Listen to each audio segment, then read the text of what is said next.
Good morning students, welcome back to my channel. तो बच्चों, जैसे कि मैंने आपसे वादा किया था कि मैं एक गेस्ट पेपर आपके लिए लेकर आऊँगा। तो यहाँ पर मैंने मोस्ट इम्पोर्टेंट प्रश्न इसमें रखे हैं और कई साल के जो पेपर्स हैं आपके, उनको एनालाइज किया है और फिर अपना अनुभव भी इसमें मैंने शामिल किया है। और मोस्ट इम्पोर्टेंट प्रश्न आपका ये लेकर आया हूँ मैं, जो कि आपके एग्ज़ाम में आने के 100% चांसेस हैं। ठीक है? तो इसका सॉल्यूशन भी मैं आपको प्रोवाइड कराऊँगा। जितने भी प्रश्न हैं, इनका सॉल्यूशन भी मैंने यहाँ पर तैयार किया है, तो ये मैं आपको प्रोवाइड कराऊँगा। तो ये बच्चों वीडियो आपके लिए बहुत ही इम्पोर्टेंट होने जा रही है, तो इसको अंत तक ज़रूर देखिएगा, ठीक है? और यहाँ पर पेपर हल करने से पहले, शुरू करने से पहले जो है, हम यहाँ पर ये देखेंगे कि जो कॉपी मिलती है हमें, उसको मतलब कैसे फिल करना है, ठीक है? एक ओएमआर शीट आपको दी जाएगी जिसमें जो आपके बहुविकल्पीय प्रश्न हैं, 20 प्रश्न आएँगे बहुविकल्पीय। उन प्रश्नों को जो हल करना है, हमें ओएमआर पर हल करना है। आपको कॉपी में बिल्कुल भी नहीं लिखने हैं वो प्रश्न, ओएमआर शीट आपको मिलेगी। इस ओएमआर शीट पर जो है ना आपको हल करना है इनको, ठीक है? तो सबसे पहले यहाँ पे देखते हैं हम, जो कॉपी हमें मिलेगी एग्ज़ाम हॉल में, उसको हम मतलब जो है कैसे फिल करें? क्योंकि कॉपी को फिल करना मतलब सही से फिल करना जो है बहुत ज़रूरी है। अगर आपने कहीं भी इसमें गलती कर दी, मिस्टेक कर दी, तो वो आपकी कॉपी पर चेक नहीं हो पाएगी। इसलिए बहुत केयरफुली आपको उसको भरना है। तो सबसे पहले आप देखिए, हम क्या देखते हैं, ये जो हमें कॉपी मिली है, इसका जो फ्रंट पेज है, जिसमें हमें अपनी एंट्रीज़ फिल करनी है, यहाँ पर हमें 6 एंट्रीज़ हैं, ठीक है? इन 6 एंट्रीज़ को यहाँ पर हमें फिल करना है, अदरवाइज़ हमें और कुछ नहीं करना है इसमें, ठीक है? तो यहाँ पर आप देखेंगे, सबसे पहले है यहाँ पर कि परीक्षार्थी का अनुक्रमांक अंकों में। तो यहाँ पर हमें डिजिट्स में लिखना है, अंकों में लिखना है यहाँ पर हमें। जैसे माना सपोज़ करो कि हमें लिखेंगे 1, 2, 3, 4, 5, 6, 7, 8, 9, 0, ठीक है? तो ये सपोज़ करो कि यहाँ पर जो है हमारा ये अनुक्रमांक है, तो हमें इस तरीके से अनुक्रमांक यहाँ पर लिख देना है। जो भी आपका अनुक्रमांक रहेगा, रोल नंबर रहेगा, वो आप लिख देंगे। इसके बाद आप देखेंगे परीक्षार्थी का अनुक्रमांक शब्दों में, तो यहाँ पर आपको शब्दों में लिखना है। तो शब्दों में कैसे लिखेंगे आप? तो यहाँ पर देखिए, इस तरीके से मत लिखिएगा। कभी आप लिखिए कि इकाई, दहाई, सैकड़ा, हजार, 10,000, लाख, 10 लाख, करोड़, 10 करोड़, इस तरीके से नहीं लिखना है। आपको सिर्फ जैसे यहाँ पर दे रखे हैं अंक, जो डिजिट दे रखी हैं, उनको हिंदी में लिख देना है। जैसे कि यहाँ पर है 1, तो यहाँ पर लिख देंगे आप 1। फिर यहाँ पर 2 है तो लिख देंगे 2, 3 है तो लिख देंगे यहाँ पर 3, 4 है तो यहाँ पर लिख देंगे 4, 5 है तो यहाँ पर लिख देंगे 5। इस तरीके से आप जो है यहाँ पर लिखते चले जाएंगे, ठीक है? जैसे जैसे डिजिट दे रखे हैं। इसके बाद तीसरा जो आपकी एंट्री है, वो है आपके विषय एवं प्रश्न पत्र की, ठीक है? और उसका संकेतांक, ठीक है? यहाँ पर उसका हमें संकेतांक भी लिखना होता है, ठीक है? तो देखेंगे यहाँ पे विषय क्या है हमारा, विज्ञान है, तो यहाँ पे लिख देंगे आप विषय विज्ञान, ठीक है? प्रश्न पत्र, तो विज्ञान का कोई प्रश्न पत्र नहीं होता, एक ही होता है ये, तो यहाँ पर इसको छोड़ देंगे। और प्रश्न पत्र पर अंकित संकेतांक, तो जो भी संकेतांक होगा उसको आप यहाँ पे लिख देंगे। जैसे सपोज करो यहाँ पर है 342 ए जी, ठीक है? तो यहाँ पर ये 342 ए जी, यहाँ पर ये इसका संकेतांक हो गया। अब यहाँ पर देखिए परीक्षा का दिन, तो परीक्षा आपकी मंगलवार में है, ठीक है? तो यहाँ पर लिख देंगे आप मंगलवार, या ट्यूसडे आप इंग्लिश में भी लिख सकते हैं, कोई दिक्कत नहीं है। फिर यहाँ पर है 5वीं एंट्री हमारी, परीक्षा की तिथि एवं पाली। तो परीक्षा की तिथि जो है, आप देखेंगे, आप परीक्षा की तिथि 4 तारीख है, तो 4/3/2025 ऐसे लिख देंगे। और यहाँ पे पाली लिखेंगे, तो पाली कौन सी है? प्रथम है, तो प्रथम पाली में है आपका, तो यहाँ पर आप प्रथम लिख देंगे। इस तरीके से आप लिख देंगे प्रथम, या आप यहाँ पर फर्स्ट भी लिख सकते हैं, ठीक है? आप यहाँ पर इस तरीके से इसमें इसके जो यहाँ पर रेक्टेंगल बना हुआ है, इसमें आप फर्स्ट भी लिख सकते हैं, ठीक है? उसके बाद में क्या है कि तीसरी एंट्री यहाँ पर संलग्न व उत्तर पुस्तकों की संख्या। तो यहाँ पर अगर आपने कोई बी कॉपी ली है, तो वहां पर उनकी संख्या लिख देंगे। सपोज आपने 2 बी कॉपी ली है या 1 बी कॉपी लिया आपने, तो यहाँ पर 1 लिख देंगे यहाँ पर, ठीक है? बाकी इसमें और कुछ अगर नहीं लिए तो इसमें इसको नहीं भरेंगे आप। ये एंट्री आपको करनी है, अदरवाइज आपको कुछ नहीं करना है इसमें। इसके बाद यहाँ पर ओएमआर देखेंगे आप। ओएमआर देखिए बच्चों, यहाँ पर आपको अभी दिखाई नहीं दे रही होगी, ब्लर होगा थोड़ा सा इसमें, क्योंकि मैंने ये नेट से मतलब जो है निकलवाया, ठीक है? तो थोड़ा सा ये ब्लर है, लेकिन फिर भी मैं आपको समझाने की कोशिश करूंगा बच्चों। तो देखेंगे आप यहाँ पर, देखिए ऊपर लिखा हुआ यहाँ पर हाई स्कूल परीक्षा लिखा हुआ होगा, और यहाँ पर लिखा हुआ जिला कोड तथा नाम। तो जिला जो है आपका, जैसे जो भी जिला है आप उसका नाम लिखेंगे, और उसका जो है पहले कोड लिखेंगे, जिला कोड, उसके बाद में उसका नाम लिखेंगे। फिर यहाँ पर जो सेंटर कोड है, केंद्र कोड, वो लिखेंगे आप यहाँ पर। फिर अनुक्रमांक लिखेंगे अपना, जो भी है आपका अनुक्रमांक। फिर यहाँ पर विषय का कोड लिखेंगे। तो जैसे आपका विषय कोड की बात करें तो विज्ञान का कोड होता है आपका 931, तो यहाँ पर आप 931 लिख देंगे, ठीक है? 931, और डैश लगाएंगे या फिर ऑब्लिक लगाएंगे, और यहाँ पर नाम लिख देंगे, यहाँ अगर यहाँ पर विज्ञान, ठीक है, इस तरीके से आप इसको भर देंगे बहुत केयरफुली और साफ राइटिंग में भरेंगे बिल्कुल। फिर प्रश्न पत्र संख्या, तो वहाँ पर प्रश्न पत्र की संख्या जो उस पर प्रश्न पत्र पे दे रखी होगी वो संख्या आप यहाँ पर लिख देंगे, इस तरीके से भर देंगे। बाकी ये जो आपके 2 कॉलम दे रखे हैं, ये 10-10 के कॉलम हैं, यहाँ पर आपको अपने जो उत्तर हैं वो यहाँ पर आपको देने हैं, ठीक है। सर्किल फिल करने का जो तरीका है वो बहुत सही से सर्किल फिल करने हैं आपको। उसमें सर्किल में यानी कि गोले जो भरने हैं आपको बहुत मतलब जो है केयरफुली भरने हैं, कोई भी गोला गलत नहीं भरना है आपको। बच्चों एक बात और बताऊँ आपको यहाँ पर, जैसे भी आपके 20 बहुविकल्पीय प्रश्न होंगे, तो उनको आप जो गोले हैं वो हाथ के हाथ भरते चलिए आप, ठीक है। ऐसा मत कीजिएगा कि आपने पहले 20 प्रश्न हैं उन पर आपने जो है टिक लगा दिए, फिर सोचा आपने चलो ऐसा इसको हम लास्ट में भरेंगे और 5 मिनट में भर जाएंगे, लेकिन ऐसा नहीं होता है बच्चों। कभी कभी जो है ना वो टाइम नहीं मिल पाता है हमें, या भूल जाते हैं, या टाइम नहीं मिल पाता है, या कम पड़ जाता है टाइम, तो वो जो है वहाँ पर हम भर नहीं पाते, तो क्वेश्चन आता हुआ भी जो है वो हम उसको कर नहीं पाते। तो इसलिए जो भी क्वेश्चन आप देखें, पहले देखें कोई सा पेजों का प्रश्न, जैसे पहला देखा आपने उसका प्रश्न जो विकल्प है उसका वो ए सही है, तो यहाँ पर उसका ए, इसको सर्किल को ऐसे करके फिल कर दिया आपने, ठीक है। तो इस तरीके से आप फिल करते चले जाएंगे। तो यहाँ पर आपको एक बात और बता दूं, अगर ओएमआर में कहीं कटिंग हो जाती है आपकी या कोई गलत भर जाता है, तो आपको जो है रिजर्व ओएमआर शीट मिल जाती है, ये व्यवस्था की गई है। तो आपके अगर कहीं गलत हो गया तो उसमें व्हाइटनर मत लगाइए, ना ही कटिंग कीजिए आप अपनी मतलब जो है ना उनको बता दीजिए इन्विजिलेटर को कि ऐसे ऐसे गलती हो गई है, कटिंग हो गई है, तो प्लीज़ आप मुझे जो है ना रिजर्व वाली जो हमारे वो आपको दे दी जाएगी, ठीक है। तो चलिए यहाँ पर इस तरीके से आपको करना है। यहाँ पर आपके जो है जो परीक्षा अभ्यर्थी है उसके हस्ताक्षर होंगे, यानी आपके हस्ताक्षर यहाँ पर हो जाएंगे। यहाँ पर आपके कक्ष निरीक्षक के हस्ताक्षर होंगे, आपको कुछ नहीं करना है यहाँ पर बस। अच्छा, यहाँ पर क्या करना है, ये प्रश्न पत्र सीरीज का लिखना आपको। जैसे सीरीज मैंने आपको बताई थी अभी उसमें कि एजी 342 एजी था, तो एजी यानी पहला अक्षर ए हो गया और दूसरा अक्षर जो है वो जी हो गया। तो इस तरीके से यहाँ पर ये भर देना है। बाकी जो नीचे है आप देख रहे हैं, नीचे बिल्कुल सेम यहाँ पर आपको फिल करना है, जिसे ऊपर फिल करना है आपने, बिल्कुल सेम करना है आपको ऐसे, ठीक है। तो इस तरीके से जो है ये ओएमआर आपको बहुत केयरफुली भरनी है, और गोले बहुत केयरफुली भरने हैं आपको, कोई गलती नहीं करनी है, कटिंग नहीं करनी है। कोई गोले को आप ऐसे नहीं करिएगा या ऐसे नहीं करिएगा या आधा मत भरिएगा, पूरा गोला भरना है। और गोले भरने का जो तरीका होता है, पहले इसको जो आउटलाइन है उसको आप इस तरीके से कर दीजिए, बाकी अंदर एकदम भर दीजिए इस तरीके से, ठीक है। तो ये आपका गोला जो है बहुत आराम से भर जाएगा, ठीक है बच्चों। तो चलिए अब हम अपना पेपर स्टार्ट करते हैं, जो कि इंपॉर्टेंट प्रश्नों का पेपर है वो, ठीक है। तो यहाँ पर देखते हैं ये प्रश्न पत्र है, ठीक है। तो ये प्रश्न पत्र आपको मिलेगा, तो देखिए 15 मिनट जो है वो प्रश्न पत्र को पढ़ने के लिए एक्स्ट्रा दिए गए हैं। तो उन 15 मिनट में आप क्या करेंगे, पेपर को अच्छे से पढ़ेंगे और उसको केयरफुली पढ़ेंगे, ठीक है, जिससे कि आप रिलैक्स हो जाए पेपर पढ़कर। पूरा पेपर पढ़ेंगे और उसके बाद में आपको ये पता चल जाएगा कि आपको कौन सा क्वेश्चन अच्छे से आता है और कौन सा जो है वो नहीं आता है, ठीक है।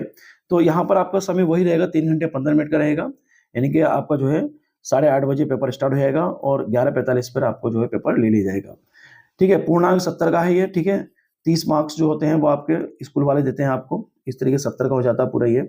यहाँ पर कुछ निर्देश दे रखे हैं, आप निर्देश को भली भांति पढ़िएगा। जैसे क्या दे रखा है इन्होंने यहाँ पर, प्रारंभ के 15 मिनट परीक्षार्थियों को प्रश्न पत्र पढ़ने के लिए निर्धारित हैं। प्रश्न पत्र को 2 खंडों आ तथा बा में विभाजित किया गया है। देखिए एक बात ध्यान रखिएगा, जो पूरा प्रश्न पत्र है उसमें उसको आ और बा में विभाजित किया गया है, ठीक है। आ में जो होंगे आपके वो एमसीक्यूज होंगे, यानी कि बहुविकल्पी होंगे, और बा में जो होंगे आपके वो डेस्क्रिप्टिव होंगे, यानी कि वर्णनात्मक वाले प्रश्न होंगे उसमें, ठीक है, वर्णनात्मक। तो आप देखेंगे यहाँ पर वर्णनात्मक, तो डेस्क्रिप्शन वाले होंगे इसमें। इसके बाद जो आ खंड है उसके फिर 3 उपभाग हैं, क्योंकि आपके सब्जेक्ट 3 है, फिजिक्स, केमिस्ट्री, बायो। तो यहाँ पर फिजिक्स, केमिस्ट्री और बायो के प्रश्न होंगे, ठीक है। तो आ में जो होंगे यहाँ पर आप देखेंगे 20 प्रश्न होंगे, बहुविकल्पीय, ठीक है। तो ये इनको उपभाग में बांट दिया, उपभाग 1, 2 और 3। इस तरीके खंड बा जो है वर्णनात्मक है, डेस्क्रिप्शन है इसमें, डेस्क्रिप्टिव प्रश्न है इसमें, तो इनको भी 3 भागों में बांट दिया है वही, ठीक है। उपभाग 1, 2, 3 खंड बा के। तो इसमें भी आपके फिजिक्स के, केमिस्ट्री के, फिजिक्स, केमिस्ट्री और बायो के प्रश्न रहने वाले हैं। तो इस तरीके से आपका प्रश्न पत्र होगा यहाँ पर, जैसे इन्होंने फिर कह रखा, जो अभी मैंने बताया कि खंड आ तथा खंड बा 3 उपभागों 1, 2 और 3 में बांटा गया है।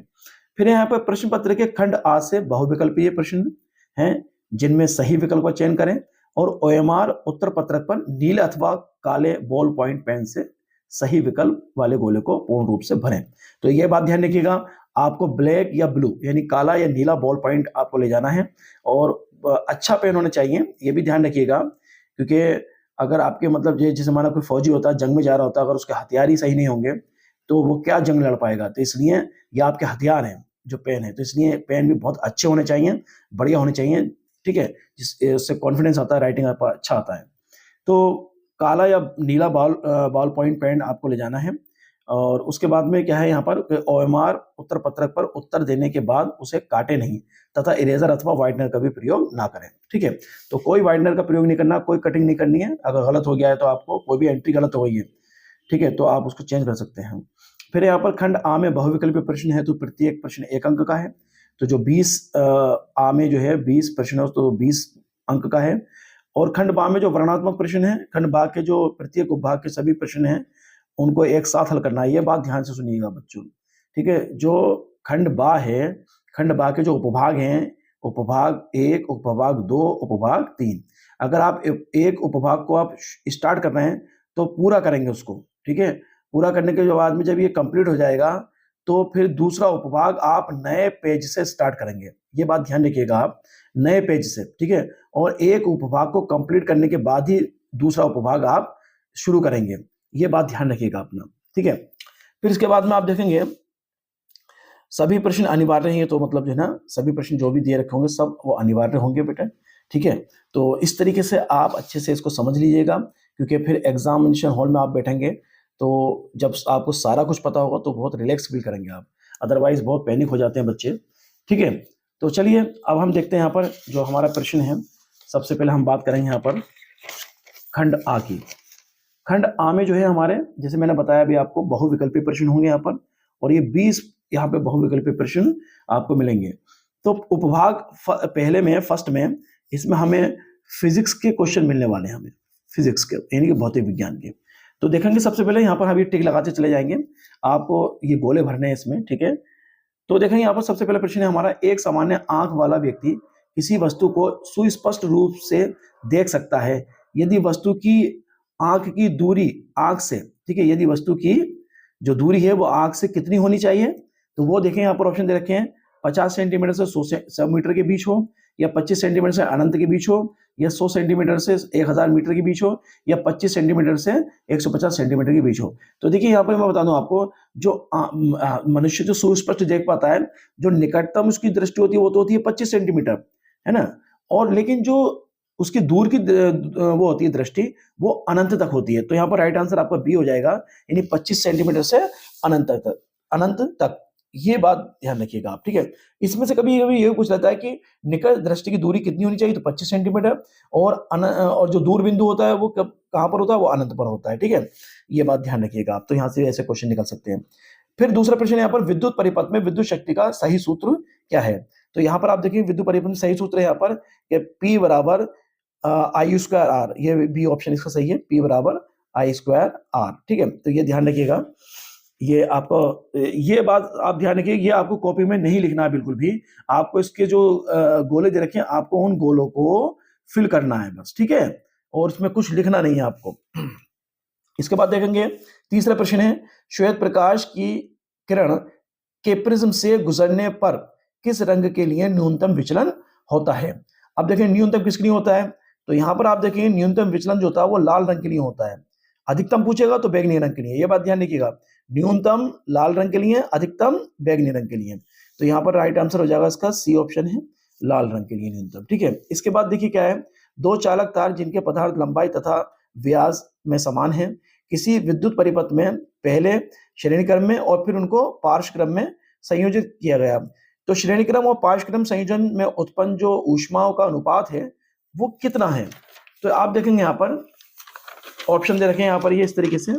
तो यहाँ पर जो ऑप्शन होगा हमारा, ठीक है, जो ऑप्शन होगा हमारा कौन सा, तो यहाँ पर जो है हम सीधा सा देखेंगे, इसका 1:4 मतलब जो है ना इसका राइट आंसर होगा, ठीक है। तो जो विकल्प है हमारा सी वाला सही हो जाएगा, 1:4। चलिए आगे बढ़ते हैं हम। प्रकाश के परावर्तन के नियम सदैव सत्य होते हैं, तो ये किसके लिए, केवल अवतल दर्पण के लिए, या केवल उत्तल दर्पण के लिए, या केवल समतल दर्पण के लिए, इन्हें सभी। तो प्रकाश के जो परावर्तन के नियम है, जो प्रकाश के परावर्तन के नियम है वो सभी के लिए होते हैं भाई सेम, ठीक है, तो सभी के लिए होंगे ये, इसमें सभी के लिए आंसर हो जाएगा डी ऑप्शन, इसमें सही हो जाएगा।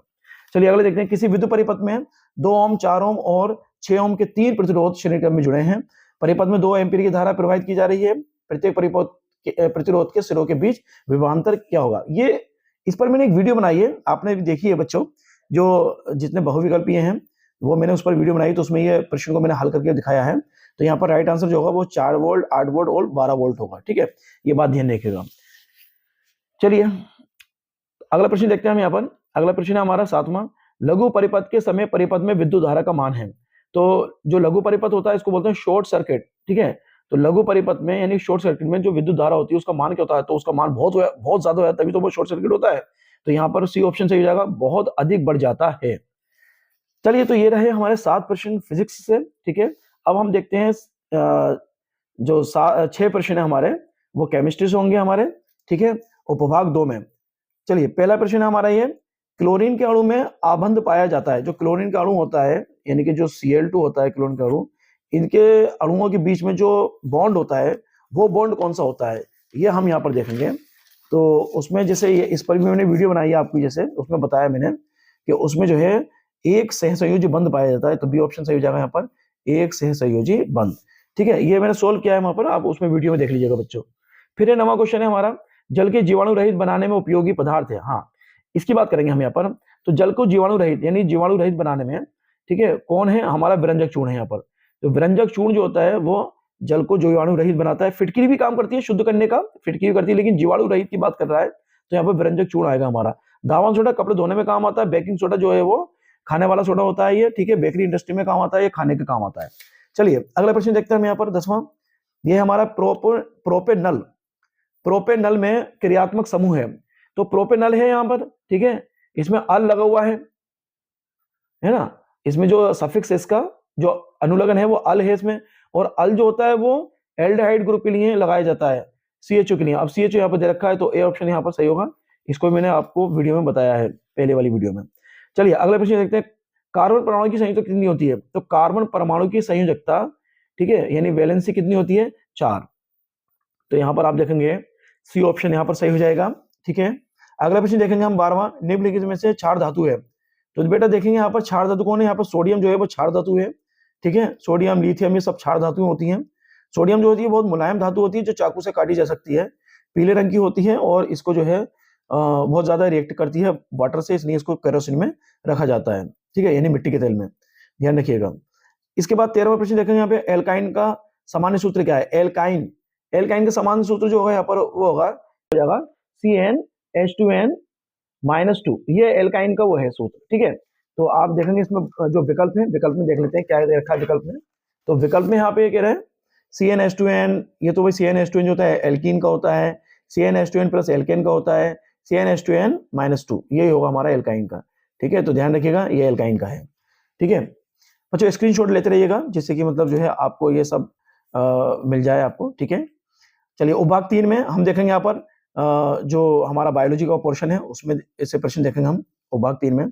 तो यहाँ पर देखेंगे 14वां प्रश्न, निम्नलिखित में से कौन सा समजात अंगों का सर्वश्रेष्ठ उदाहरण है? समजात अंग, होमोलोगस ऑर्गन्स। ठीक है, तो समजात अंग जो है आप देखेंगे वो अंग होते हैं जिनकी जो उत्पत्ति है या जो आंतरिक रचना है वो समान होती है, लेकिन कार्य भिन्न होते हैं। तो देखेंगे यहाँ पे जैसे ऑप्शन देखा, चमगादड़ के पंख व पक्षियों के पंख। तो चमगादड़ और पक्षियों के पंख जो है उड़ने का काम करते हैं, यानी कि इनका कार्य समान होता है। यहाँ पे कहना कार्य भिन्न होना चाहिए, तो ये वाला ऑप्शन नहीं होगा। फिर ये पक्षियों के पंख व स्तनधारियों के अग्रपाद।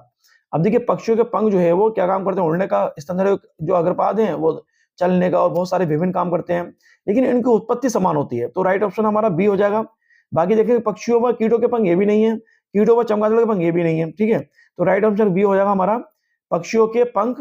ठीक है, पक्षियों के पंख व स्तनधारियों के अग्रपाद। चलिए अगले प्रश्न देखते हैं हम यहाँ पर। 15वां प्रश्न हमारा, पत्तियों द्वारा कायिक प्रजनन होता है। ये मैंने बताया था वीडियो में आपको, पिछली वीडियो में। तो ये हमारा एक प्लांट होता है अजूबा, जिसको इंग्लिश में बोलते हैं ब्रायोफाइलम। तो ब्रायोफाइलम या अजूबा, इसकी पत्ती में क्या होता है? ये पत्ती होती है इसकी, इसमें पत्ती में यहाँ पर कलिका होती है, और कलिका से ही नया प्लांट यानी कि नया पौधा बन जाता है। ठीक है, तो इसे हम बोलते हैं कायिक प्रजनन पत्तियों द्वारा। तो ये मिलता है हमें ब्रायोफाइलम में। तो राइट आंसर आ जाएगा हमारा ब्रायोफाइलम। ठीक है, इसके बाद आप देखेंगे 16वां प्रश्न हमारा, एक स्वस्थ व्यक्ति जो होता है उसमें सामान्य रक्तदाब कितना होता है, यानी कि रक्तदाब मतलब है बीपी यानी कि ब्लड प्रेशर सामान्य कितना होता है। तो सीधी सी बात है भाई 120 और 80, ठीक है 120 80 यानी कि 120 ऊपर का 80 नीचे का, mmHg यानी कि मिलीमीटर पारे का दाब, ठीक है। तो ये स्वस्थ मनुष्य का ब्लड प्रेशर अगर इससे ऊपर बढ़ता है, ठीक है, तो कहते हैं हाई बीपी, अगर इससे कम हो जाता है तो कहते हैं लो बीपी, है ना। अब देखिए आप 17वां प्रश्न देखते हैं, नवीकरणीय ऊर्जा का एक पर्यावरण हितैषी स्रोत है। तो पर्यावरण हितैषी स्रोत नवीकरणीय ऊर्जा वो होती है, ठीक है, जो कभी खत्म नहीं होने वाली है, ठीक है, और अनवीकरणीय जो ऊर्जा वो होती है जो खत्म हो सकती है भविष्य में। तो यहाँ पे पवन ऊर्जा जो है वो नवीकरणीय ऊर्जा का अच्छा उदाहरण है, पवन ऊर्जा, ठीक है, जो कभी खत्म नहीं होने वाली है, ठीक है। बाकी ये सब मतलब जो है ना ये परमानेंट नहीं है, कभी भी खत्म हो सकती है। तो राइट आंसर आपका हो जाएगा पवन ऊर्जा, बाकी 3 ये गलत आंसर है इसके, ठीक है। चलिए अगला प्रश्न देखते हैं हम यहाँ पर। अगला प्रश्न बच्चों, मुकुलन द्वारा प्रजनन होता है, ठीक है। तो यहाँ पर एक हाइड्रा होता है हमारा, डायग्राम बना के मैं दिखा दूं आपको यहाँ पर ये, ठीक है, ये हाइड्रा है, ठीक है, ये हाइड्रा होता है। हाइड्रा में यहाँ पर एक क्या बनती है, एक बड बनती है जिसको कलिका बोलते हैं, और ये बड आगे चलकर जो है वो इससे अलग हो जाती है, इसको मुकुल बोलते हैं बड को, ठीक है, क्या नाम देते हैं इसको, मुकुल। तो यहाँ पर ये बड जो है वो इससे अलग हो जाती है, और बड अलग होके एक नया हाइड्रा जो है वो यहाँ पर बना लेती है, ठीक है, नया हाइड्रा यहाँ पर बन जाता है, इसको कहते हैं हम यहाँ पर मुकुलन। तो ये हाइड्रा में मिलेगा बेटा, केचुए में नहीं मिलेगा, तिलचटे में नहीं, कबूतर में नहीं, हाइड्रा में मिलेगा, उत्तर हो जाएगा यहाँ पर इसका हाइड्रा। चलिए अगला प्रश्न देखते हैं हम यहाँ पर बेटा, वृक, वृक बोलते हैं बेटा किडनी को, किडनी यानी कि गुर्दे, इसका कार्य क्या होता है। तो बहुत फेमस वो है, मतलब ये आसान है बहुत ज्यादा। किडनी का कार्य उत्सर्जन का होता है, ठीक है, यहाँ पर उत्सर्जन करते हैं। श्वसन तो फेफड़े करते हैं, प्रजनन जो है वो हमारे जो नर जनन अंग होते हैं या मादा जनन अंग वो करते हैं। पाचन का हमारा पाचन तंत्र करता है, लेकिन उत्सर्जन का काम जो है हमारा वो कौन करता है, किडनी, ठीक है, यानी कि वृक। चलिए अगला प्रश्न देखते हैं, तो इसका सी ऑप्शन सही है बेटा, ठीक है। अगला प्रश्न देखते हैं बेटे, आनुवंशिक विज्ञान के जनक कौन है। बहुत फेमस पर्सनालिटी है हमारी, ये है हमारे ग्रेगर जॉन मेंडल, जीजे मेंडल, ठीक है, आनुवंशिकी के पिता कहे जाते हैं ग्रेगर जॉन मेंडल। तो यहाँ पर राइट आंसर हो जाएगा हमारा सी वाला, ग्रेगर जॉन मेंडल, ठीक है। चलिए तो ये हमारा 20 प्रश्नों के जो पूरा खंड था हमारा, खंड आ, ये हमारा कंप्लीट हुआ। 20 प्रश्न आपके बहुत ही इंपॉर्टेंट है, इसको देख लीजिएगा, अच्छे से देख लीजिएगा इसको, ठीक है, और इन प्रश्नों को आपको ओएमआर पर ही हल करना है, ठीक है। अब देखिए यहाँ पर हम क्या करते हैं, अब हम चलते हैं खंड बा की तरफ, जो वर्णनात्मक प्रश्न है हमारे, ठीक है। जैसे आप देखेंगे यहाँ पर वर्णनात्मक प्रश्न जो है, पहला प्रश्न देखेंगे उपभाग मतलब 1 में, जिसमें हमारे जैसे बताया था हमने आपको फिजिक्स के क्वेश्चन मिलेंगे हमें, यानी कि भौतिक विज्ञान के मिलेंगे। तो आप देखिएगा हमारा पहला प्रश्न है, एक अवतल दर्पण की वक्रता त्रिज्या 40 सेंटीमीटर है, इसके सामने एक वस्तु 15 सेंटीमीटर दूरी पर रखी है, प्रतिबिंब की स्थिति बताइए तथा इसका किरण आरेख बनाइए। तो आप देखेंगे यहाँ पर जैसे ये 4 नंबर का प्रश्न था, तो इसमें हम यहाँ पर इसका सॉल्यूशन मैं बता रहा हूँ आपको। तो वहां पर जैसे सॉल्यूशन लिखेंगे उसका, तो कॉपी पर आप ये जरूर डालेंगे, खंड बा वर्णनात्मक प्रश्न उपभाग फर्स्ट प्रश्नोत्तर फर्स्ट, ऐसे करके, ठीक है, इस तरीके से आप डालेंगे। तो वहां पर मतलब जो है ना वो मेंशन हो जाएगा कौन सा आप प्रश्न हल कर रहे हैं। तो देखिए यहाँ पर क्या है, जैसे जैसे देखिए प्रश्न में कहा गया है, आप वैसे वैसे यहाँ पर जो है हम उसकी वैल्यूज उतार लेंगे। जैसे अवतल दर्पण की बात की गई है, ध्यान रखिएगा आप, ठीक है। तो यहाँ पर जो है यहाँ पर दूरी दे रखी है, वक्रता त्रिज्या जो है वो दे रखी है यहाँ पर, ठीक है, वस्तु की दूरी दे रखी है यहाँ पर, तो हमने वो लिख ली। फोकस दूरी मतलब जो है ना हमें निकालनी है, प्रतिबिंब की स्थिति हमें निकालनी है, और आरेख हमें खींचना है। तो यहाँ पर देखिए अच्छा एक बात तो बता दूं, जो माइनस प्लस है आप वो अवतल और उत्तल दर्पण के हिसाब से अपने रख सकते हैं, ठीक है। ये अवतल दर्पण ये था, तो उत्तल दर्पण की आप वहां पर वो प्लस ले सकते हैं, ठीक है, जैसे भी है। तो यहाँ पर देखिए, तो हमने क्या करा, सबसे पहले फोकस दूरी निकाली हमने, तो फोकस दूरी ये सूत्र है हमारा, इससे हमने निकाल ली। फिर उसके बाद में हमें जो प्रतिबिंब की स्थिति है हमें यहाँ पर वी निकालनी है, तो प्रतिबिंब की स्थिति हमने यहाँ पर निकाल लेंगे हम, ठीक है, वी निकाल लिया हमने उसी हिसाब से, ठीक है। अब यहाँ पर आवर्धन क्षमता निकाल लेंगे, एम आ गई हमारे यहाँ पर, और हम लिखेंगे फिर अतः प्रतिबिंब आभासी सीधा दर्पण के पीछे 60 सेंटीमीटर दूर 4 गुना बड़ा बनेगा, ठीक है, 4 गुना बड़ा और 60 सेंटीमीटर दूर, ठीक है। ये हम यहाँ पर इस तरीके से लिख देंगे, और उसी के अकॉर्डिंग हम ये आरेख खींच देंगे। क्या फोकस दूरी हमारी कितनी हो गई, क्या हमारे यहाँ पर वी कितनी हो गई, ठीक है, क्या हमारे यहाँ पर जो है वी कितनी हो गई, या हमारी जो वो है आवर्धन क्षमता है वो कितनी है। इस तरीके से हम यहाँ पर सारा लिखकर जो है वो हम इस आरेख को खींच देंगे। तो आप ऐसा कीजिए, आप इसका स्क्रीनशॉट ले लीजिए बच्चों, ठीक है, ये प्रश्न पूरा यहाँ पर हल किया हुआ और इम्पोर्टेंट प्रश्न है ये, ठीक है। इसका भी आप एक स्क्रीनशॉट ले लीजिए, दूसरा है वो है इसका दूसरा पेज, ठीक है, ऐसा करके। तो आपका एक प्रश्न यहाँ पर ये हल हुआ। अगला प्रश्न देखते हैं हम यहाँ पर, नीचे दिए गए परिपथ चित्र में 10 ओम, 40 ओम, 30 ओम, 20 ओम और 60 ओम के 5 प्रतिरोध एक 12 वोल्ट की बैटरी से दिखाए अनुसार जुड़े हैं। गणना कीजिए परिपथ में कुल प्रतिरोध कितना है, ठीक है। तो आप देखिए यहाँ पर ये प्रतिरोध यहाँ पर लगे हुए हैं सारे, ठीक है। जैसे आप देख रहे हैं यहाँ पर ये प्रतिरोध का जो आरेख दे रखा है कि 10 ओम और 40 ओम के जो प्रतिरोध हैं वो आपके यहाँ पर दे रखे हैं। ये 30 ओम, 20 ओम, 60 ओम के हैं। तो आप देखेंगे ये दोनों जो प्रतिरोध है ये समांतर क्रम में है, ये तीनों प्रतिरोध भी समांतर क्रम में है।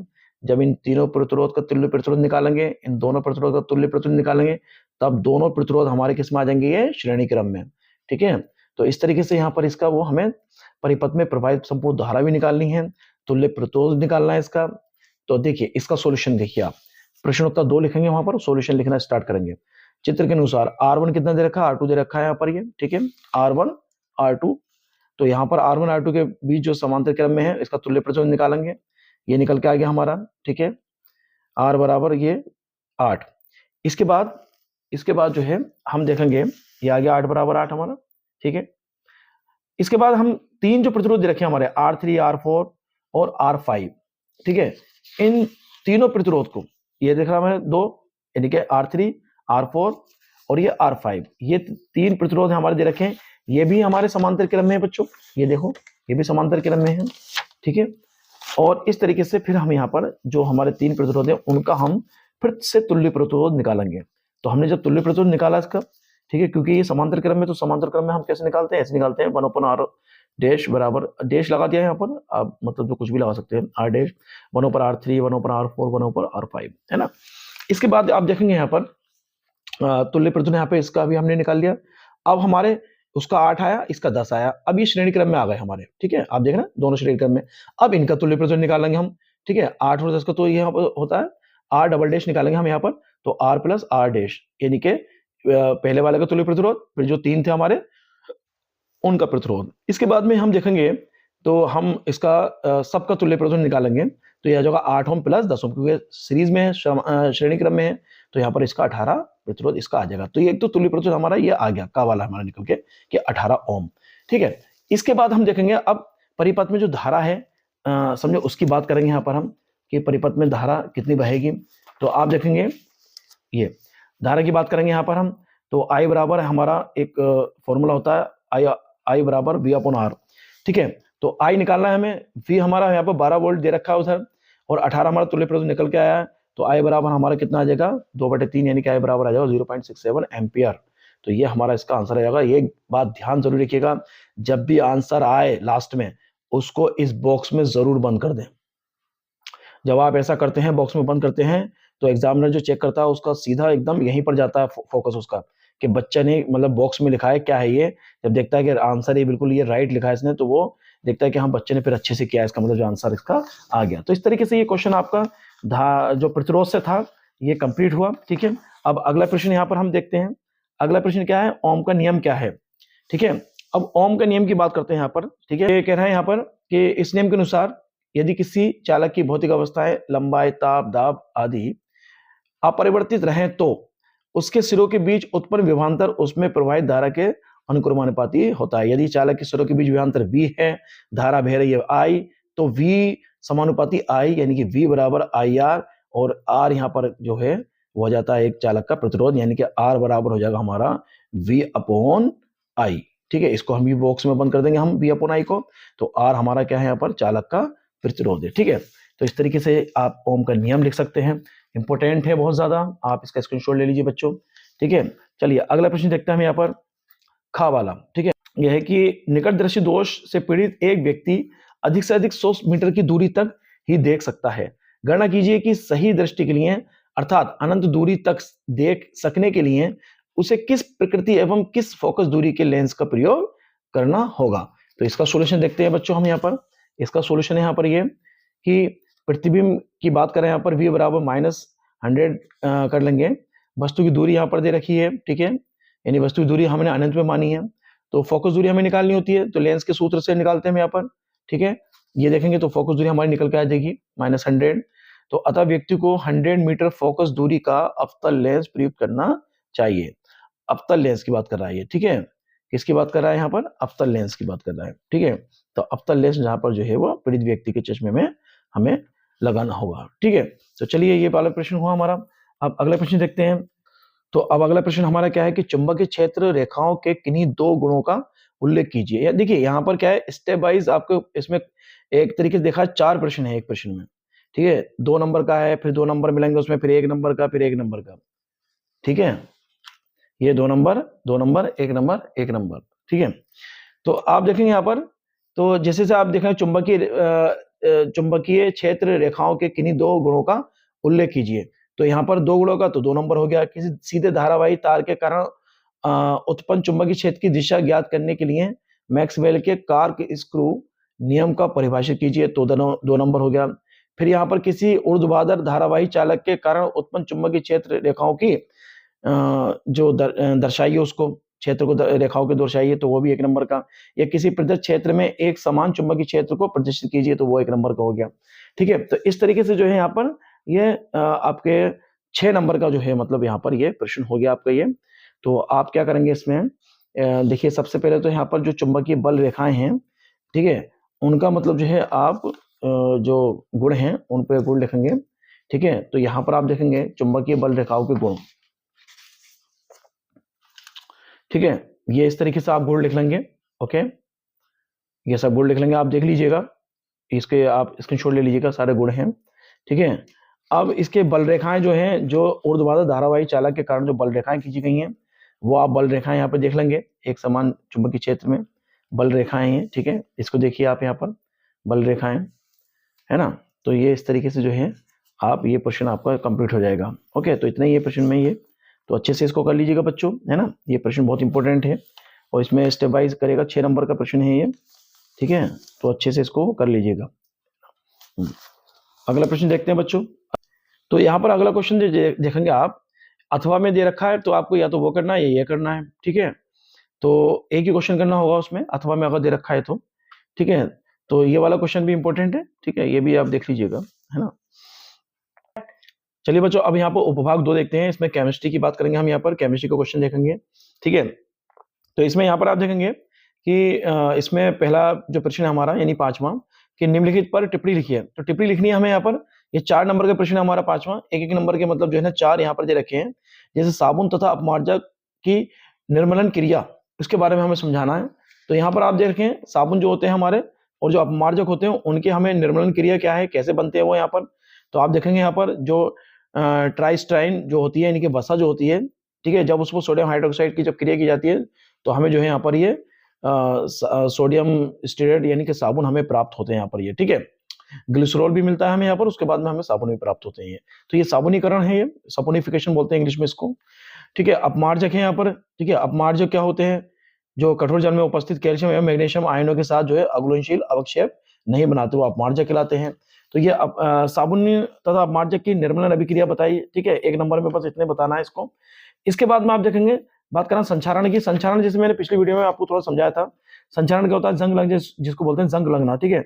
जब आयरन पर जो है यानी कि जब ऑक्सीजन और जल की क्रिया होती है, तो यहाँ पर क्या लगती है, जंग लगती है। Fe2O3 यहाँ पर ये बनता है, ये जंग का सूत्र है बेटा ये, ठीक है, ये जंग का सूत्र है। तो यहाँ पर पढ़ लीजिएगा इसको, जंग लगने का इसका है। फिर यहाँ पर योगात्मक एवं प्रतिस्थापन अभिक्रियाएं, योगात्मक अभिक्रियाएं या संयोजन अभिक्रियाएं होती हैं, जो आपस में दो जो पदार्थ होते हैं जुड़कर या क्रिया करके एक एकल पदार्थ बनाते हैं। जैसे सल्फर और यहाँ पर ऑक्सीजन मिलकर जो है सल्फर डाइऑक्साइड बनाता है, ठीक है। तो ये योगात्मक अभिक्रिया है, या इसको संयोजन अभिक्रिया भी बोलते हैं।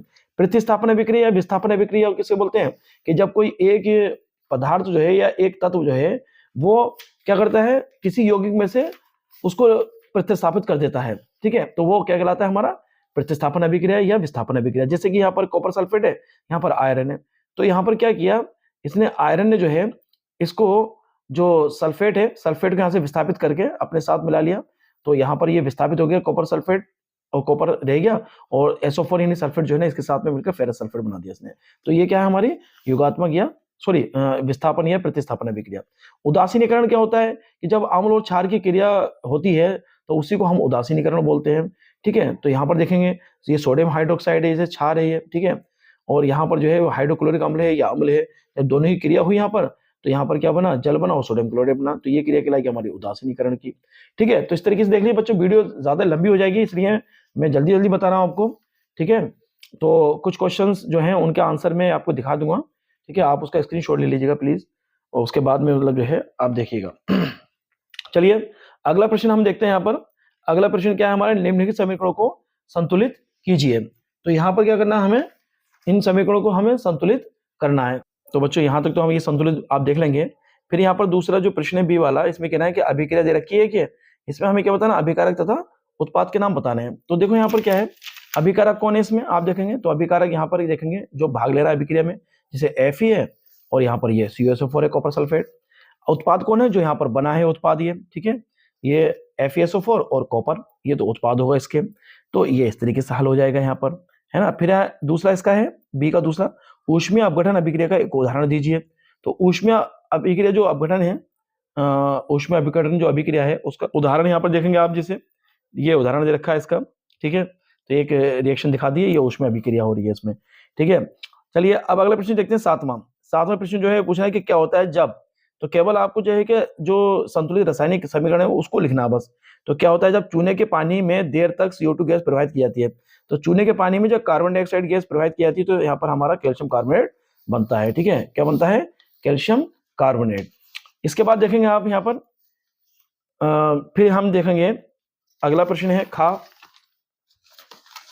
प्रश्न जो है बच्चों यह है कि शुष्क बुझे चूने की अभिक्रिया शुष्क Cl2 गैस से कराई जाती है तब क्या होता है। तो यहाँ पर आप देखेंगे कैल्शियम हाइड्रोक्साइड पर क्लोरीन गैस प्रभावित करने पर ब्लीचिंग पाउडर बनता है। ठीक है, यानी कि ये कहना है शुष्क बुझा चूना, ठीक है, कैल्शियम हाइड्रोक्साइड जो है जब उस पर हम क्लोरीन की अभिक्रिया कराते हैं तब हमें बनता है ब्लीचिंग पाउडर। अब देखिए यहाँ पर ये ब्लीचिंग पाउडर को बनाने की एक मतलब जो है विधि भी है लैब में। ठीक है, तो ये भी ध्यान रखिएगा कि ब्लीचिंग पाउडर कैसे बनता है, CaOCl2 कैसे बनता है। तो यहाँ पर यह अभिक्रिया बहुत इंपॉर्टेंट है बेटा, ये स्टार बना लीजिए, बहुत इंपॉर्टेंट है, इसको आप करिएगा, देखिएगा। ठीक है, फिर यहाँ पर गाय है, जिप्सम को गर्म किया जाता है तब क्या होता है। तो जब जिप्सम को हमने गर्म किया है यहाँ पर ये, ठीक है, जब जिप्सम को गर्म किया हमने, ठीक है, तब यहाँ पर हमारा क्या बना, प्लास्टर ऑफ पेरिस, यानी कि POP बना हमारा। ठीक है, plaster of Paris 373 degree kelvin पर जो है इसको जब गर्म किया जाता है तब यहाँ पर ये वो बनता है प्लास्टर ऑफ पेरिस। ठीक है, चलिए फिर इसके बाद में क्या है, यहाँ पर अगला प्रश्न हमारा कि सोडियम धातु की जल से अभिक्रिया कराई जाती है तब क्या होता है। तो सोडियम धातु की जब जल से अभिक्रिया कराई जाती है तो सोडियम हाइड्रोक्साइड बनता है और हाइड्रोजन गैस निकलती है। तो ये हाइड्रोजन गैस यहाँ से इस तरीके से निकल जाएगी। तो ये प्रश्न आप देख लीजिएगा। ठीक है, अगला प्रश्न यहाँ पर अथवा में दे रखे हैं बेटे, या तो आपको ये करने थे या फिर ये करने हैं। ठीक है, जैसे यहाँ पे है व्यंजक चूर्ण के 2 उपयोग लिखिए, तो व्यंजक चूर्ण के 2 उपयोग बताने हैं, तो इसमें मतलब अथवा में है ये प्रश्न, तो इसमें आप देख लीजिए, या फिर यहाँ पर प्लास्टर ऑफ पेरिस का गुण तथा 2 उपयोग लिखिए, या भर्जन किसे कहते हैं। ठीक है, तो आप देख लीजिएगा, ये इंपॉर्टेंट प्रश्न है। ठीक है, ये अथवा में आते हैं, या तो ये लिखने या ये लिखने हैं आपको। ठीक है, चलिए उपभाग 3 देखते हैं अब हम यहाँ पर। तो इसमें सबसे पहला मेंडल के नियम क्या है, उनको उचित चित्रों द्वारा समझाइए। ठीक है, तो देखेंगे मेंडल के नियम की बात करेंगे यहाँ पर हम। तो मेंडल के नियम जो है इसमें हम बायोलॉजी का पोर्शन कवर करेंगे बच्चों। मेंडल के नियम क्या है यहाँ पे, तो मेंडल के आनुवंशिक नियम थे, एक प्रभावित का नियम था मेंडल ने दिए थे। ठीक है, और उसके बाद में एक पृथक्करण का नियम है बेटे। ठीक है, पृथक्करण का नियम है, और एक है स्वतंत्र अपवहन का नियम। तो बस इनको आपको लिखना है, व्याख्या करनी है इनकी बस। ठीक है, प्रभावित का नियम ये होता है कि जब 2 पौधों को क्रॉस कराया जाता है तो प्रथम पीढ़ी में जो जितने भी पौधे मिलते हैं वो सभी प्रभावी लक्षण वाले होते हैं, तो उसमें कोई भी प्रभावी लक्षण दिखाई नहीं देता है। प्रभावी लक्षण के द्वारा उसको दबा दिया जाता है, इसलिए दिखाई नहीं देता। पृथक्करण में ये होता है यहाँ पर कि जैसे अभी बताया कि जो लक्षण हमें दिखाई नहीं दिया प्रथम पीढ़ी में, तो वो जो है वो दूसरी पीढ़ी में जो है दिखाई दे जाता है, कभी भी मिक्सिंग नहीं होती इसकी। स्वतंत्र अपवहन का नियम है कि मतलब जो है वो आपस में एक दूसरे को डिस्टर्ब किए बिना, एक दूसरे को मतलब जो है ना हैंडल किए बिना जो है वो ट्रांसफर होते रहते हैं। ठीक है, तो ये स्वतंत्र अपवहन का नियम है बच्चों। तो यहाँ पर आप देखेंगे ये मेंडल के नियम होगा, तो देख लीजिएगा मेंडल के जो है प्रभावित का नियम है। ठीक है, और ये इसका पृथक्करण का नियम है, और ये स्वतंत्र अपवहन का नियम है, इसको देख लीजिएगा बच्चों। ठीक है, फिर इसके बाद में है 9वां क्वेश्चन है हमारा, ऑक्सीजन तथा अनॉक्सीजन शोषण में 2 अंतर लिखना है हमें यहाँ पर। ठीक है, फिर उसके बाद में लसिका तथा रुधिर में भी 2 अंतर लिखने हैं। तो यहाँ पर आप देखिएगा ऑक्सी तथा अनऑक्सी शोषण में अंतर है, ठीक है। इसमें यह है कि इसमें ऑक्सीजन की जैसे ऑक्सी शोषण है तो इसमें भी ऑक्सीजन की आवश्यकता होगी, अनऑक्सी में ऑक्सीजन की आवश्यकता नहीं होती।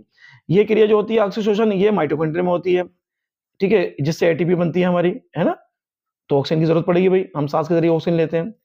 ये क्रिया जो होती है हमारी कोशिकीय द्रव्य में होती है, साइटोप्लाज्म में, ठीक है। तो इसमें जो है ऑक्सीजन की आवश्यकता नहीं होती है। ऑक्सीजन हो या ना हो इससे कोई मतलब नहीं है इसको, ठीक है, कोई फर्क नहीं पड़ता इस पर। लसिका तथा रुधिर में अंतर क्या है यहाँ पर? लसिका जो सफेद रंग का होता है, रुधिर जो है वो लाल रंग का होता है, ठीक है। इसमें अंतर देखना है हमें। तो लसिका छना हुआ रुधिर है, रुधिर में से जितने भी बेकार पदार्थ जब छन के आते हैं तो उसी को लसिका बोलते हैं। लेकिन रुधिर जो है यहाँ पर सामान्य तरल संयोजी ऊतक है। लसिका जो होता है रंगीन तरल ऊतक होता है और ये गहरे लाल रंग का होता है। अगर तीसरा हम देखें, लसिका में जो है डब्ल्यूबीसी की मात्रा अधिक होती है और आरबीसी की मात्रा जो है वो कम होती है। लेकिन यहाँ पर क्या, आरबीसी की मात्रा अधिक होती है और डब्ल्यूबीसी की मात्रा कम होती है, ठीक है, कम। यहाँ पे दिखा देंगे, तो ऐसे भी आप कर सकते हैं। 2 पूछा, 2 लिख देना बस काफी है। पाचक एंजाइम के कार्य क्या है? यहाँ पर अगला प्रश्न है हमारा ये कि पाचक एंजाइम को कार्य लिखिए। तो पाचक एंजाइम क्या करते हैं यहाँ पर बच्चों? पाचक एंजाइम एक जटिल भोज्य पदार्थों को सरल भोज्य पदार्थों में तोड़ते हैं और पाचन क्रिया को मतलब तेज करते हैं। और पाचक एंजाइम जितने भी वो प्रोटीन के बने होते हैं। तो 3 यहाँ पर ये कार्य हैं इसके, ठीक है। आप ऐसे लिख लीजिएगा, 1 2 3 करके लिखिएगा, ठीक है। तो 3 कार्य यहाँ पर इस तरीके से आप लिख सकते हैं। चलिए इसके बाद अगला प्रश्न देखते हैं हम यहाँ पर, मनुष्य में लिंग निर्धारण को रेखाचित्र द्वारा समझाइए। तो यहाँ पर देखिए लिंग निर्धारण कैसे होता है, ठीक है। सबसे पहले यहाँ पे गुणसूत्र लिखेंगे कि 46 गुणसूत्र होते हैं हमारे, ठीक है, मनुष्य में 46, जिसमें से 44 जो होते हैं वो ऑटोसोम्स कहलाते हैं हमारे, ठीक है, जो सभी एक से होते हैं, बिल्कुल 22 जोड़ी होते हैं।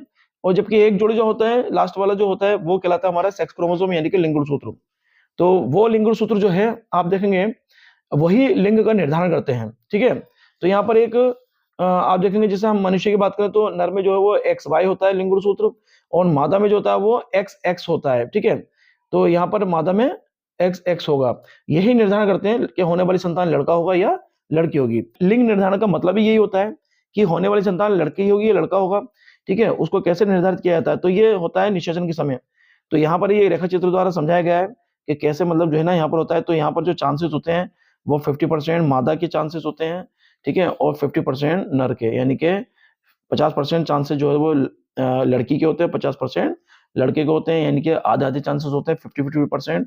कोई ये कहे कि साहब होने वाली संतान लड़का ही होगा या लड़की होगी, वो बिल्कुल गलत है, ठीक है, आधे आधे चांसेस होते हैं। चलिए अगला प्रश्न है हमारा, अगला प्रश्न है कि मनुष्य के मानव के पाचन तंत्र का नामक चित्र बनाइए तथा पोषण प्रक्रिया को समझाइए। तो हमें क्या करना है यहाँ पर, ठीक है, अथवा में देखना है, या तो इसमें ये वाला कर लेना है आपको, या फिर जो अथवा वाला है वो कर लेना है आपको, ठीक है। अथवा वाला, अथवा में क्या कह रहा है कि किन्हीं 2 पर टिप्पणी लिखिए। तो अथवा में 2 पर टिप्पणी कह रहा है कि नेफ्रॉन, यानी कि जो नेफ्रॉन होता है, किडनी की इकाई होती है नेफ्रॉन बेटा, ठीक है। तो नेफ्रॉन जो होता है उसकी बात कर रहा है यहाँ पर ये। तो या तो आप नेफ्रॉन का डायग्राम बना देंगे, ठीक है, ये नेफ्रॉन है ये, या फिर जो है आप खाद्य श्रृंखला, मतलब 2 पर टिप्पणी पूछ रहा है तो नेफ्रॉन पर और खाद्य श्रृंखला एवं खाद्य जाल में अंतर, उसमें हम कर सकते हैं खाद्य जाल खाद्य श्रृंखला में अंतर। तो खाद्य श्रृंखला और खाद्य जाल में अंतर देख लेंगे हम यहाँ पर कि खाद्य श्रृंखला और खाद्य जाल में क्या अंतर है। तो खाद्य श्रृंखला और खाद्य जाल, देखिए एक बात बता दूं मैं आपको, खाद्य श्रृंखला क्या है कि ये एक सरल संरचना है जिसमें ऊर्जा का स्थानांतरण एक जीव से दूसरी जीव में होता है और ये लीनियर में होता है, यानी एक रेखीय होता है ये, ठीक है, कि इस जो T1 पोषक स्तर है उससे फिर T2 में गया और T2 से सीधा T3 में गया।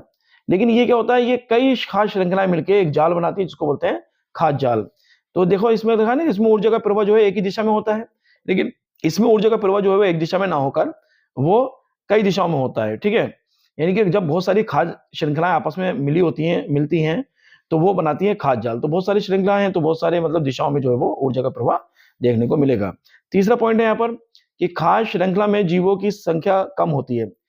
सही बात है, यहाँ पर जो खाद्य श्रृंखला होती है उसमें जैसे यहाँ पर T1 है तो इसमें कोई जैसे सपोज करो यहाँ पर घासें आ गई, यानी घास यानी कि ग्रास है ना, यहाँ पर जो है टिड्डा आ गया, यहाँ पर इसमें टिड्डे के बाद आप देखेंगे मेंढक है, मेंढक के बाद सांप आ गया।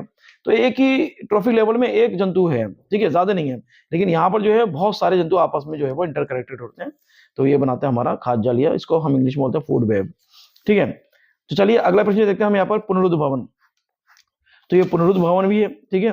पुनरुद्ध भवन मतलब पुनर्जनन, यानी कि जब कोई भी जंतु का पार्ट है, समझे, जब वो डिजेनरेट हो जाता है या कुछ उसमें डैमेज हो जाता है तो दोबारा बन जाता है, वो कहलाता है हमारा मतलब जो है पुनरुद्ध भवन। जैसे किसी जीवधारी के शरीर के कटे हुए भागों से पुनः पूर्ण जीवधारी निर्मित होने की घटना पुनरुद्ध भवन कहलाती है। जैसे ये हाइड्रा में मिलेगी आपको, प्लेन एरिया में मिलेगी। देखिए प्लेन एरिया में सबसे अच्छी पुनरुद्ध भवन की क्षमता मिलती है, इसको बोलते हैं रीजनरेशन, यानी किसी भी मिसिंग पार्ट को रीजनरेट कर लेना। जैसे छिपकली होती है, छिपकली अपनी पूंछ उसकी टूट जाती है तो वो उसको रीजनरेट कर लेती है। ऐसी हाइड्रा है, हाइड्रा मतलब जो है रीजनरेट कर लेता है। प्लेन एरिया है, प्लेन एरिया को आप माना प्लेन एरिया है, इस प्लेन एरिया को जो है ना आप 3 भागों से काट दीजिए, ठीक है, तो प्रत्येक भाग जो है एक नया प्लेन एरिया बना लेगा, ठीक है। यही कहलाता है हमारा पुनरुद्ध भवन या रीजनरेशन की प्रक्रिया, ठीक है। तो ये प्रश्न आपके यहाँ पर ये कंप्लीट हुए। तो आप देखेंगे इसमें से मतलब जो है ना, जो अथवा वाले हैं तो उसमें से एक ही करना होता है, ठीक है, ये देख लीजिएगा। तो इस तरीके से बच्चों ये आपका पूरा पेपर हुआ। और यहाँ पर कुछ प्रश्न और इम्पोर्टेंट हैं जो आपके लिए हैं, ठीक है, आप इनके स्क्रीनशॉट ले लीजिएगा, ठीक है। ये प्रश्न बहुत ज्यादा इंपॉर्टेंट है, ठीक है, इन प्रश्नों को आप देख लीजिएगा, बहुत ज्यादा इंपॉर्टेंट है, ठीक है। इनका सॉल्यूशन आप देख लीजिएगा, मिल जाएगा आपको बुक में, है ना, आप देख लीजिएगा, ये भी बहुत आने के चांसेस हैं इन प्रश्नों के भी। तो इस तरीके से बच्चों हमने यहाँ पर ये बहुत सारे आपको मतलब जो है प्रश्न ये करा दिए और एक आपका गैस जो था वो उसको कंप्लीट कराया, ठीक है। और अब आई होप कि आपको ये सब समझ में आया होगा। तो आप अच्छे से मतलब जो है ना आप एग्जाम देने जाइए, ठीक है। और लेख अपना जो है आप उसका यानी कि जो राइटिंग है आपका जो लेखनी है उसका बहुत ज़्यादा ध्यान रखिएगा, साफ राइटिंग में लिखिएगा, बहुत साफ लिखिएगा, कोई कटिंग वटिंग मत करिएगा ज़्यादा। अगर कटिंग हो, कोई कटिंग करना हो तो इस तरीके से, बस माना कोई गलत लिख गया तो इस तरीके से आप एक डंडा खींच देगा, ये कट हो जाएगा। ऐसे कटिंग मत कीजिएगा, कभी ऐसे करें तो बहुत गंदा लगता है, बस आप इसको ऐसे कट कीजिएगा, ठीक है। तो आप अच्छे से प्रश्न को तय कर लेना, इनको जितने भी प्रश्न मैंने आपको बताए हैं, और प्रश्न अच्छे से तय करके जाइएगा बच्चों, ठीक है। तो आज के लिए इतने काफी है बच्चों, ठीक है। All the best for your exam, thank you.